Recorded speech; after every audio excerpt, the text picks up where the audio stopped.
जो असदुद्दीन ओवैसी कहते हैं कि मैं देश के किसी भी हिस्से में चुनाव लड़ूं और मैं लड़ूंगा तो मुझे गाली देके बदनाम किया जाएगा कि देखो काटने आ गए, क्योंकि इसकी वजह से आरजेडी को होगा कि ओवैसी के पास कोई जाएगा कि मेरी सरकार का समर्थन कीजिए। असदुद्दीन ओवैसी क्या बीजेपी को सपोर्ट करेंगे क्या? ऐसी सरकार को जिसमें बीजेपी शामिल है, उनके पास कोई ऑप्शन नहीं है। अगर ऐसी स्थिति पैदा होती है तो प्रभु की पार्टी चूंकि मुसलमानों की पार्टी है, आप इसीलिए ही ऐसा प्रश्न क्यों करते हैं?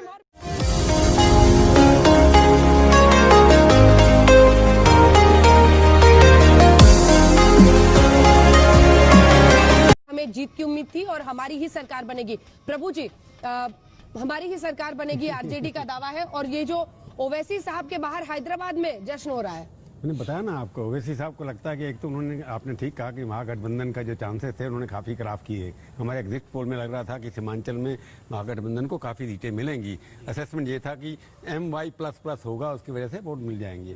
परंतु वहाँ अगर ये रिजल्ट में कन्वर्ट होता है, जो दिखाई दे रहा है अभी तक, तो उसे लगता है कि ओवैसी साहब मना इसलिए रहे हैं कि उनको लगता था कि वोट कटवा है। परंतु अब उनको लग रहा है कि मैं किंग मेकर भी हो सकता हूं। अगर हंग असेंबली हो गई तो हो सकता है दोनों पार्टियां मेरे तरफ आएंगी, ताकि मेरी वैल्यू डिस्प्रोपोर्शनली बढ़ जाएगी। किंग मेकर तो 0 पे आ चुके हैं। पहली बार होगा कि ओवैसी के पास कोई जाएगा कि मेरी सरकार का समर्थन कीजिए महाराज।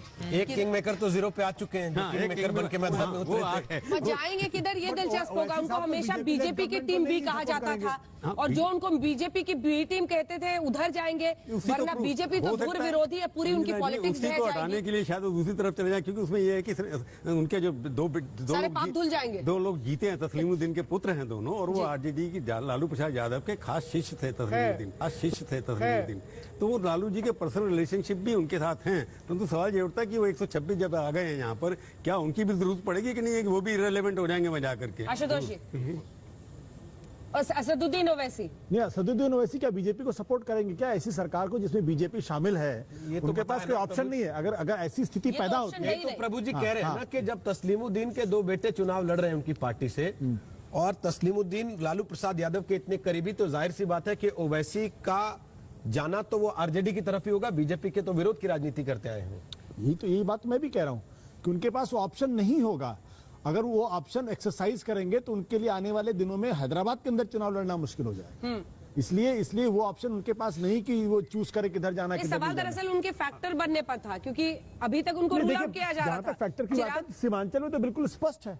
अगर वहां पे एनडीए अगर 12 सीटों पर आगे है और 7 सीट पर अगर आरजेडी आगे है, महागठबंधन आगे है, तो बिल्कुल साफ है, बिल्कुल साफ है कि उन्होंने वहां पे डैमेज किया। तो असदुद्दीन ओवैसी को खुद बैठ के सोचना चाहिए कि जिस पॉलिटिक्स को वो करते हैं वो पॉलिटिक्स क्या, मतलब ये बड़ा दिलचस्प है। लेकिन आशुतोष जी, मैं एक चीज पूछना चाहता हूं कि भाई, अगर एक आदमी ने राजनीतिक पार्टी बनाई है तो क्या जरूरी है वो दूसरी पार्टी की शर्तों पे चुनाव लड़ेगा? बिल्कुल। क्या उसको अधिकार नहीं है, जो असदुद्दीन ओवैसी कहते हैं कि मैं देश के किसी भी हिस्से में चुनाव लड़ूं और मैं लड़ूंगा तो मुझे गाली देके बदनाम किया जाएगा कि देखो काटने आ गए, क्योंकि इसकी वजह से आरजेडी को नुकसान हो?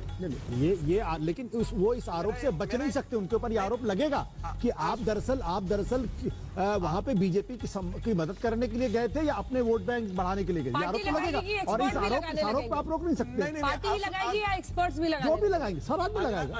मतलब वो आदमी अपने आप को हैदराबाद में सीमित रखे, कहीं और चुनाव नहीं लड़े। हैदराबाद से बाहर रह जाए। प्रदीप गुप्ता जी का मैं ये कहता हूँ, शिवसेना यदि भारतीय जनता पार्टी जहां पर चुनाव लड़ती है वहां पर शिवसेना खड़ा करती है, तो आप क्या कहते हैं? बीएसपी एक सीट पर आगे चल रही थी, काटने के लिए बीएसपी मायावती की पार्टी चल रही थी, वो भी तो ओवैसी की पार्टी चूंकि मुसलमानों की पार्टी है, आप इसीलिए ही ऐसा प्रश्न क्यों? अभी टाइम और मिलेगा, अभी बहुत लंबा बैठना है। वापस आते हैं, सवाल को लेके आएंगे। प्रदीप जी से जल्दी से एक कमेंट ले ले। प्रदीप जी।